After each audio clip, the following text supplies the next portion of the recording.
Daf Yomi Tractate Avodah Zarah, page 63, starting at the bottom of page 62b with the words Nasan la acharkach ba'alea l'chi ba'alea.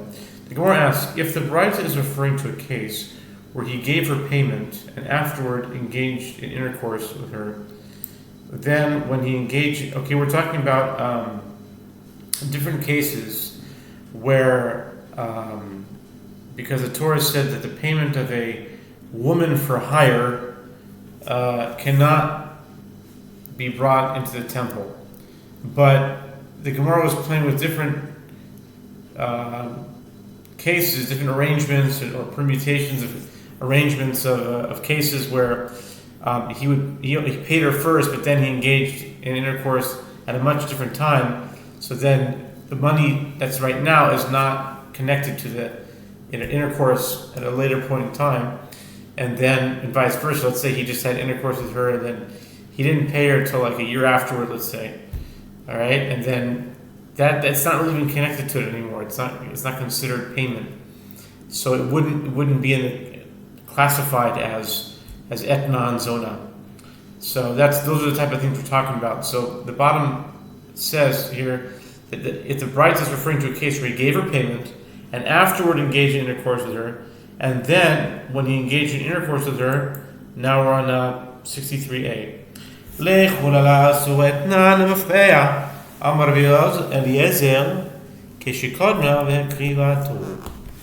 prohibition with regard to payment to a prostitute should apply to the payment retroactively. Rabbi Eliezer said the bride was referring to a situation when she sacrificed the payment in the temple first before the intercourse took place. Okay. Hechidami, di damale kanelich miachshav pshita desheri zahaleti b'shat bi'a matana be'alma. The Gemara asks, what are the circumstances of such a situation? If the circumstances are that he said to her, acquire this payment from now, it is obvious that it is permitted to sacrifice it, as it is not extant as payment at the time of the intercourse, and it is merely a gift that he gave her. It would not be necessary for the bride to state this. Amarla kene lich miachshav hechi matzi, or in brackets it says matzia mekarba v'ish ki yakdish et beito kodesh amar rachmana ma beito b'rishuto af kol b'rishuto. And if the circumstances are that he did not say to her, acquire this payment from now, how can she be allowed to sacrifice it? The Merciful One states in the Torah, and when a man shall sanctify his house to be holy to the Lord, Leviticus 27:14, from which it is derived, just as one's house is in his possession, so too any item that a person wishes to consecrate must be in his possession. The woman for hire cannot consecrate an animal that is not in her possession. Ela rather,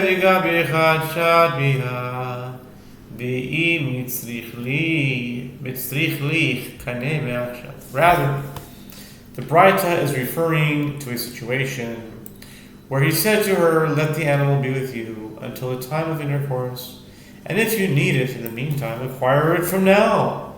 The Braita teaches that in this situation she may sacrifice her payment as an offering. Boy Yehoshua kama v'hik dishatu ma'u kevan damamau imatu ligavoha kimsirato lehediot kiman deakrivte dami oedim ashtamiha akaivite bene. Rav Yehoshua raises a dilemma. If she consecrates it first before the intercourse, what is the halacha? Since the master said that declaration to the Most High is equivalent to transfer to an ordinary person, meaning a spoken consecration of an item to the temple is deemed, in terms of acquisition, like the legal transfer of an item to a person. Therefore, since she consecrated it by speech, it is considered tantamount to having sacrificed it, and consequently, it would be permitted to sacrifice it. Or perhaps, should it be reasoned that now, at the time of the intercourse, in any event, the animal is extant, meaning it was not actually sacrificed, and therefore it is prohibited to sacrifice it?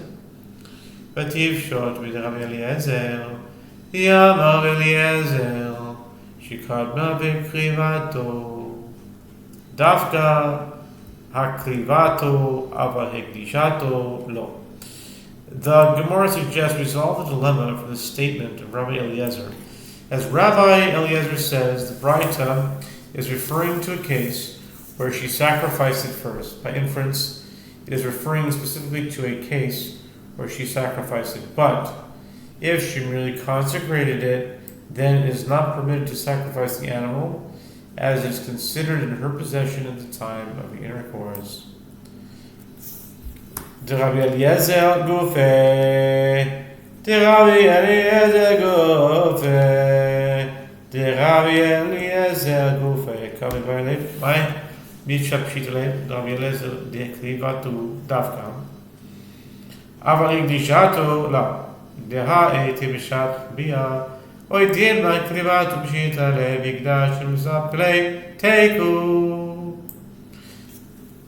Gemara rejects this resolution. Rav Hoshaya raises the dilemma with regard to the statement of Rabbi Eliezer itself, asking what his intent is.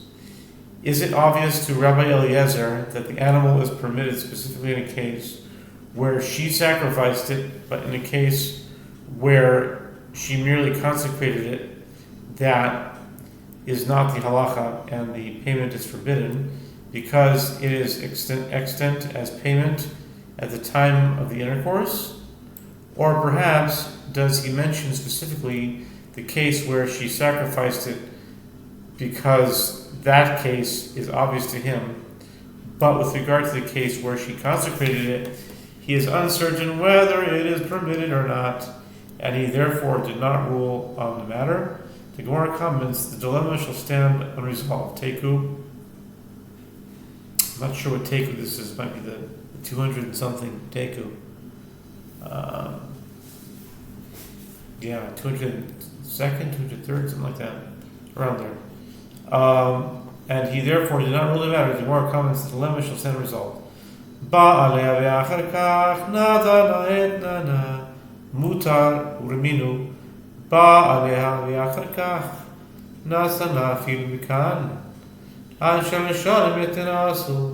Braita teaches if he engaged in intercourse with her and afterward, after some time elapsed, gave her payment is permitted.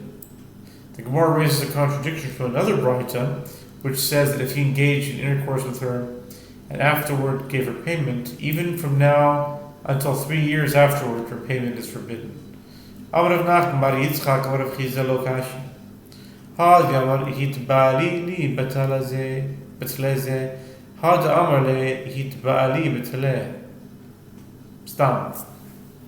Rav Nachman bar Yitzchak said that Rav Chizah said, this is not difficult. This case where it's forbidden is where he said in advance, engage in intercourse with me in exchange for this lamb. In this case, the lamb is considered to be her property immediately, even if he actually gave it to her only after some time had elapsed. That case, where the animal is permitted, is where he said to her, engage in intercourse with me in exchange for a lamb, without specifying a particular one. Before he said this lamb, and for a lamb. Second one, yeah. Since he did not specify a particular lamb as the fee, when he later gives her lamb, it is not deemed payment.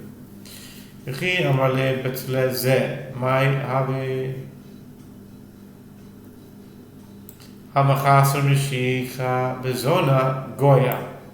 Delo Kanya B'Mashicha. V'boyes Eima Oilam Bezon Israelis. The Gemara asks, but when he says to her in exchange for this lamb, what of it? It isn't a formal act of acquisition, such as pulling a lamb absent from the transaction. In any case, she has not acquired it. The Gemara answers, the reference is to the case of a Gentile prostitute who does not acquire by pulling. The Gentiles acquire an item by paying money for it. And if you wish, say instead that actually the reference is to a Jewish prostitute, and in a case where the lamb is already standing in her courtyard. This affected the acquisition as soon as the man stated his intent to give her the lamb, in accordance with the principle that a person acquires that which is within his property.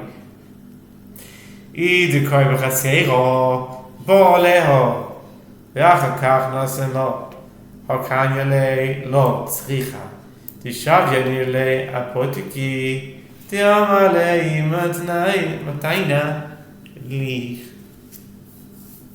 Zuzi mikan ad yom ploni mutav vila shikle bet nanich. The Gemara challenges, if the reference is to a case where it is standing in a courtyard, that is not a case where he engaged in intercourse with her and afterward gave her payment, since it was acquired by her before he engaged in intercourse with her. The Gemara answers no. It is necessary to state this halacha with regard to a case where he rendered the lamb as designated payment for her, meaning a case where he said to her, if I bring you dinars from now until such and such a day, all is well, and you will return the lamb to me, but if not, take the lamb as your payment. Masivo sheishes Omer Adam Nechamarov Ulipolav Lechu V'Ichlu B'Diner Zeh Tzu Shtu B'Diner Zeh V'Einach Choishish turning to 63b now. Samach Gimel Amud Bet Lo Mishum Shviz Lo Mishum Aseh Lo Mishum Yain Esach. Gemara resumes discussion of the practice of the sages from the school of Rabbi Yanai, who would borrow produce from the poor during the sabbatical year and repay them after the sabbatical year. And Rabbi Yochanan's ruling is that this is permitted, as it is not considered commerce with sabbatical year produce. Rav Sheshet raises an objection to this ruling from Braita. A person may say to his donkey drivers or his laborers, go and eat with this dinar, or go and drink with this dinar, and he does not need to be concerned that his workers will transgress a prohibition with the money he has given them. Turning to 63b right now, top of the page. Neither with regard to the prohibitions concerning sabbatical year produce, nor with regard to restrictions on the consumption of tithe, nor with regard to the prohibition against consumption of wine used for a libation. This is because whatever food or drink that they acquire it of their own volition, and the employer does not bear responsibility for their actions. Continuing into Talmud. Where are we?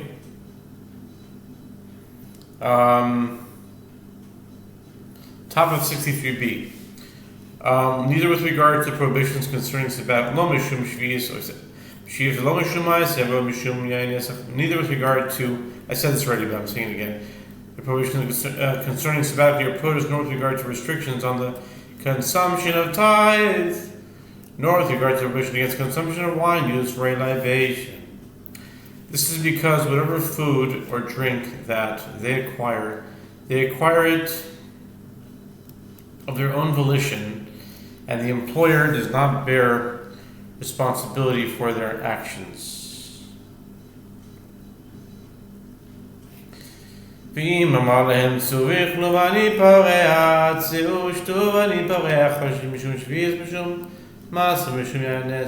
if he said to them, go and eat and I will reimburse you, or go and drink and I will reimburse you, he must be concerned with regard to the possibility that his workers will transgress a prohibition with the money, whether with regard to prohibitions concerning sabbatical year produce, or with regard to restrictions on the consumption of tithe, or with regard to the prohibition against consuming wine used for a libation. This is because if they acquire forbidden food or drink, it is tantamount to his acquiring these items and giving them to the laborers. Alma, we see, Rav Sheshet infers, Alma higa para deme isu kapara achanamiki kapara deme isua kapara. Rav Sheshet infers apparently, Alma means we see, or apparently, when he pays his laborers after some time has elapsed, it is considered as though he is paying money for forbidden items, even though the forbidden items no longer exist. Here too, when people borrow sabbatical year produce with the intent of paying for it afterwards, when one pays, he is paying for a forbidden purchase. Targemar chizda v'chen v'ni hamakifo. Rav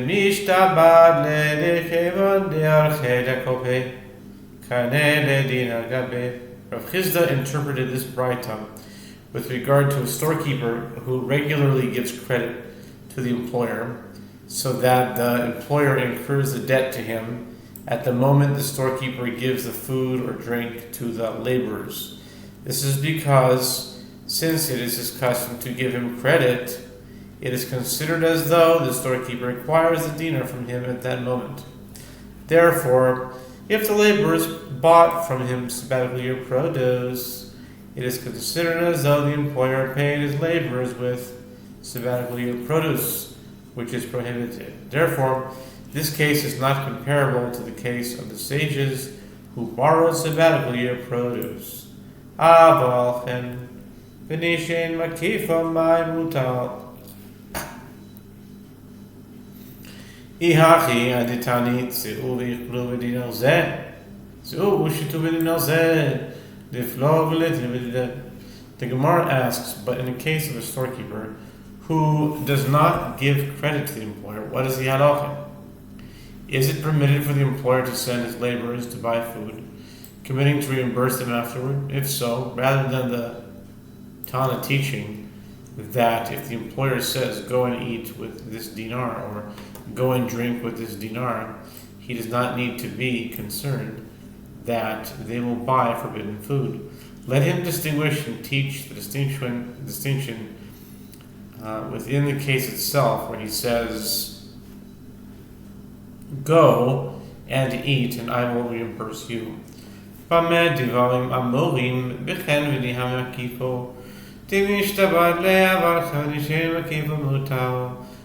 Tana could teach as follows. In what case is the statement said? Meaning that if the employer says, I will reimburse you, he cannot allow his laborer to buy forbidden food.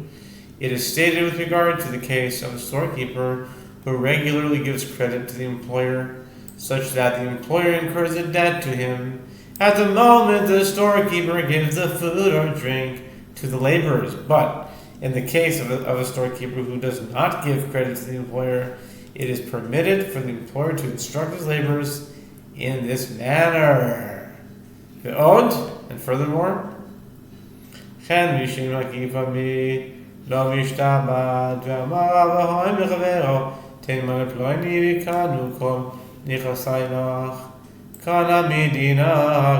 furthermore, there is another difficulty with this interpretation. In the case of a storekeeper who does not give credit to the employer, does he not incur the debt to him? But doesn't Rava say that in the case of one who says to another, give 100 dinars to so-and-so, and all of my property will be transferred to you, he acquires it by the halacha of a guarantor, just as a guarantor for another person's loan renders himself liable to pay for someone else's debt, so too the owner of the property renders himself liable to give the property in exchange for the 100 dinars that the acquiring party gives that so-and-so here too. The employer renders himself liable to pay the storekeeper when the storekeeper gives food to his laborers at his request. Ela amarava, Ela amarava, Ela amarava, lo yishno makivo, lo yishno she'en makivo, afal gav mishav b'nei. Kev lo miachel l'shibudei lo mitasal.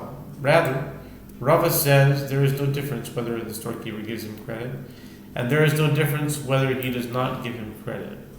Any commitment to pay causes a liability, but although he incurs a debt to him, since he does not designate specific coins as payment for his debt, the employer's conduct is not prohibited. Therefore, the sages of the school of Rabbi Yanai acted in a permitted manner. Ela hachamai choshesh mishum shviz. Halav yachad shibudei hacha amrav papa kegon shehikdim lo dina. The Gemara asks, but here in the Braita, why does the employer need to be concerned with regard to the prohibitions concerning sabbatically or produce? He does not designate specific money's payment for his debt here. Rav Papa said the Braita is referring to a case where the employer first paid the storekeeper a dinar for the food he would provide to the laborers, but before they actually purchase the food. Therefore, the employer is considered to have acquired forbidden items and paid his laborers wages with them. Amar Rav Kahana Amri Terishmaite Kamed Razvit Minarda Amar li Hachi Aditani Tzu Vichlu Tzu Shtu Vani Palea Tzu Vichlu Tzu Shtu Ani Machashev Mibayale Amar Lei Tani Tzu Ani Machashev.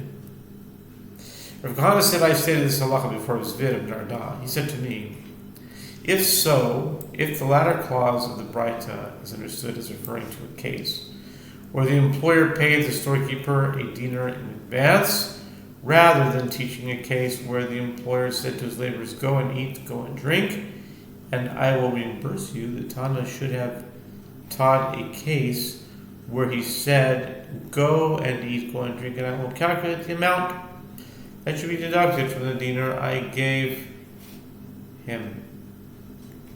Rav Kahana said to him, that is not difficult. Teach the Braita as stating go, and I will calculate the amount that should be deducted from the dinar I gave him.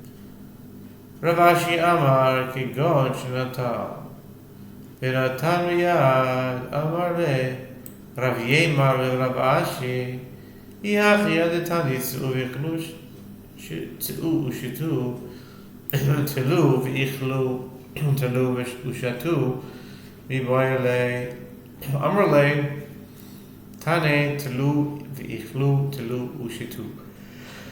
Rav Ashi said the Braita is referring to a case where the employer took the food and drink from the storekeeper and gave it to the laborers with his own hand.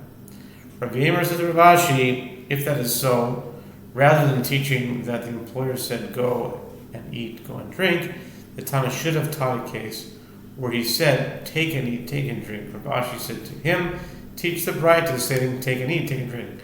Yativ Rav Nachman ve'avimi bar papi ויעשה בכי ברמי גבייהו ויעתביק וכל בייהו שיחה או לשבור ביין עסק מהו מיאמרין כיוון רויצה בקימו אסור או דילמה כל מודת תפלה שבת דמי Rav Nachman and Nula and Avimi Bar Papi were sitting, and Rav Barami was studying with them, was sitting among them, and they were sitting, and a dilemma was raised before them.